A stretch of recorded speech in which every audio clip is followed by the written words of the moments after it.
حضرت سید عبدالقادر جیلانی رحمۃ اللہ علیہ نے اپنی کتاب فتوح الغیب میں مقالہ نمبر 26 کو عنوان پتہ ہے کیا دیا ہے؟ لا تکشف البرقع والقناع عن وجهک، کہ تیرے چہرے سے برقع اور پردہ نہیں اتارا جائے گا۔ اس کی تشریح کرتے ہوئے شیخ عبدالحق صاحب محدث دہلوی فرماتے ہیں کہ فارسی عبارت ہے در تعبیر برقع و قناع از لباس نساء، یہ جو فرمایا ہے یہ تو عورتوں کا لباس ہے، یعنی برقع اور قناع کی تشریح یہ ہے کہ عورت کا لباس ہے۔ اس میں اشارہ یہ ہے کہ ظہور کمال تک مرد بھی بمنزلہ عورت کی ہوتا ہے، اور وہ مخفی رہتا ہے اور اپنی نیکیوں کو چھپائے پھرتا ہے، اپنی حرمت کی حفاظت کرتا ہے، اور دل نہیں چاہتا کہ دنیا کے سامنے باہر نکلے۔ یہ وہ راز کا تعلق ہے جو خدا سے اس کا ہوتا ہے، سوائے اللہ کے اس کی نیکیوں سے کوئی ادا نہیں ہوتا۔ تب خدا اس میں ایک روحانی وجود پیدا کرتا ہے۔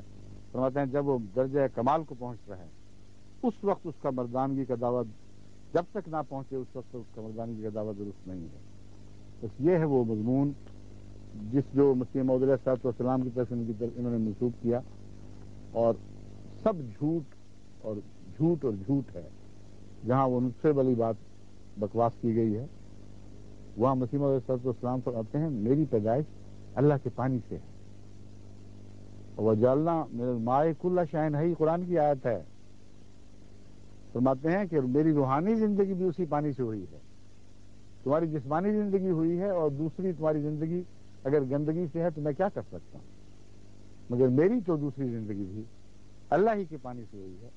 اس عبارت کا یہ غلیظ ترجمہ مولویوں کے دماغ کی ایجاد ہے۔ اللہ نے برہم فرمائے ایک ہی فقرہ ہے جو ان پر سچا ثابت آتا ہے، نہ اس میں گالی نہ کوئی جھوٹ، حقیقت کا بیان۔ سادہ لفظوں میں مسیح موعود علیہ السلام نے فرمایا کہ اے بدذات فرقہ مولوی، جو یہ باتیں کرتے ہیں ان کے لیے اس سے زیادہ ہم کیا کہہ سکتے ہیں؟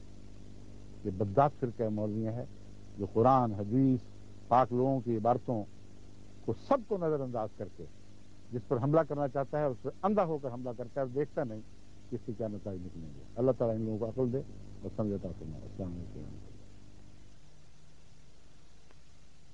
ورحمۃ اللہ۔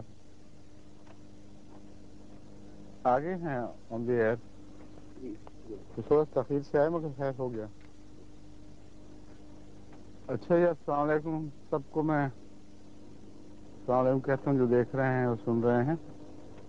آج کی ہماری مجلس میں وہی باتیں جو پہلے چند دن پہلے شروع ہوئی تھیں، جو جماعت حضرت مسیح علیہ السلام کے معاند علماء نے حضور کی ذات پر جو گند اچھالنے کی کوشش کی ہے، سارے پاکستان میں جو غلیظ لٹریچر جو شائع کر رہے ہیں اسے احمدی 10 سال تک بہت تنگ رہے ہیں، بہت ہی عذاب میں طبیعت مبتلا رہی ہے، اور کوئی جواب دینے کا موقع نہیں ملتا تھا۔ اب وہ سب جگہ سے یہ مطالبہ ہے کہ اس سلسلے کو جاری رکھا جائے، یہاں تک کہ ایک ایک سوال کا ان کا جواب مل جائے۔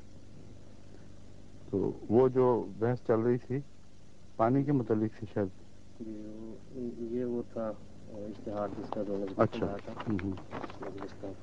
اس میں جو انہوں نے گند لفظی ایسے غلیظ بولے ہوئے ہیں اللہ تعالیٰ کی ذات سے تعلق میں کہ آدمی سوچ بھی نہیں سکتا، مگر یہ مولویوں کا حال ہے، ان کا دکھانا پڑے گا کن مولویوں سے ہمارا رابطہ ہے، کن سے واسطہ ہے، کس قسم کے مسلمان ہیں۔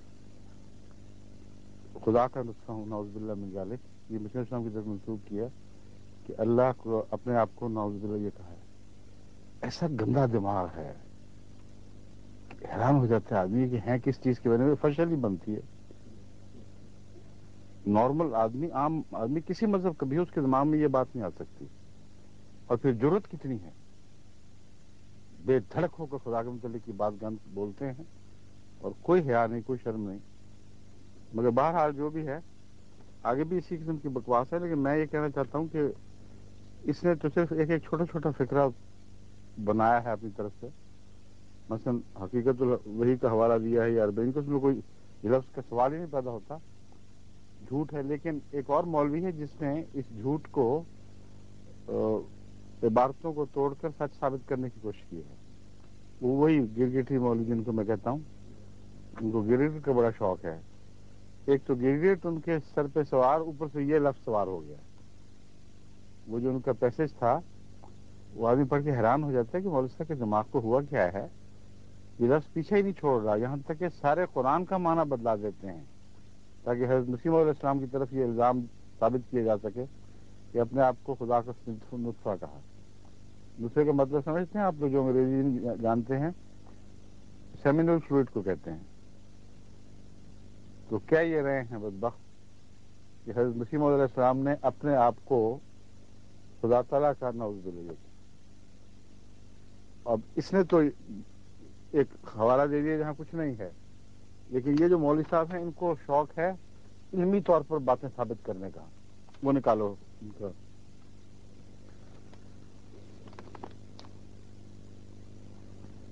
کہتے ہیں انت من مائنا وہم من فشل.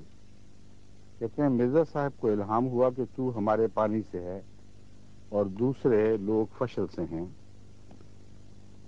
اس کے بعد کہتے ہیں کہ عربی لغت میں ماں سے مراد نطفہ ہے.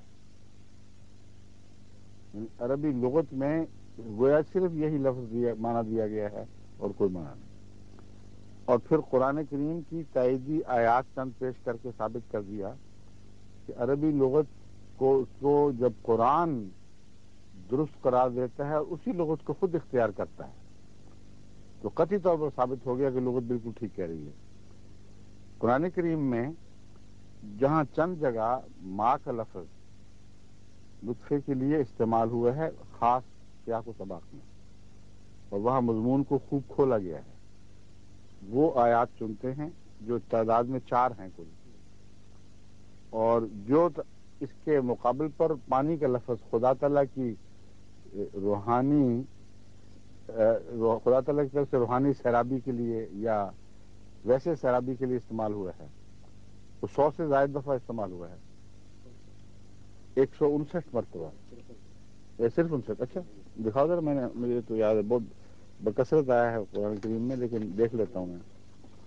ہم نے کہا تھا نکال کے دیکھو ایگزیکٹلی 59 59 مرتبہ قرآن کریم میں لفظ پانی بما عام پانی اور بمانا روحانی پانی استعمال ہوا ہے.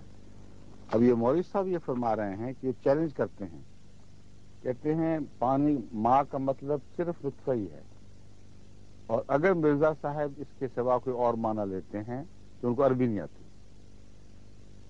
اب مولوی صاحب کو چونکہ عربی آتی ہے ان کے خیال کے مطابق، اس لیے مولوی صاحب کے حوالے سے میں ذرا ان کی قرآن فہمی کا نمونے آپ کے سامنے رکھتا ہوں.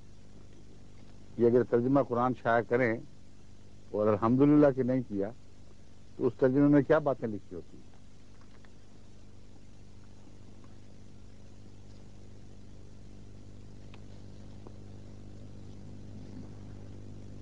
سب سے پہلے تو میں حضرت مسیح موعود علیہ السلام کے اپنے الفاظ میں اس کی تشریح کر دوں. جب اللہ تعالیٰ فرماتا ہے کہ تو ہمارے پانی میں سے ہے، یہ ترجمہ ہے. خدا کا پانی کیا ہے؟ فرمایا یہ جو فرمایا کہ تو ہمارے پانی میں سے ہے اور وہ لوگ فشل سے، اس جگہ پانی سے مراد ایمان کا پانی، استقامت کا پانی، تقوی کا پانی، وفا کا پانی، صدق کا پانی یعنی سچائی کا پانی، حب اللہ کا پانی، اللہ کی محبت کا پانی جو خدا سے ملتا ہے. اور فشل بزدلی کو کہتے ہیں جو شیطان سے آتی ہے، اور ہر ایک بے ایمانی اور بدکاری کی جڑ بزدلی اور نامردی. یہ حقیقت ہے. بالکل تمام فساد بزدلی سے شروع ہوتا ہے. جب خدا کی بجائے بندے کو اپنا خالق سمجھ لیا جائے اور انسان خدا کے سوا کسی اور سے ڈرنے لگے تو ساری بے حیائیاں شروع ہو جاتی ہیں. فرماتے ہیں جب قوت استقامت باقی نہیں رہتی تو انسان گناہ کی طرف جھک جاتا ہے. غرض فشل شیطان کی طرف سے ہے اور عقائد صالحہ اور اعمال طیبہ کا پانی خدا تعالیٰ کی طرف سے ہے. کہتے ہیں فکر ہر کس بقدر ہمت اوس. ہر شخص کی فکر جو ہے وہ اپنی ہمت کے مطابق بلند ہوتی ہے.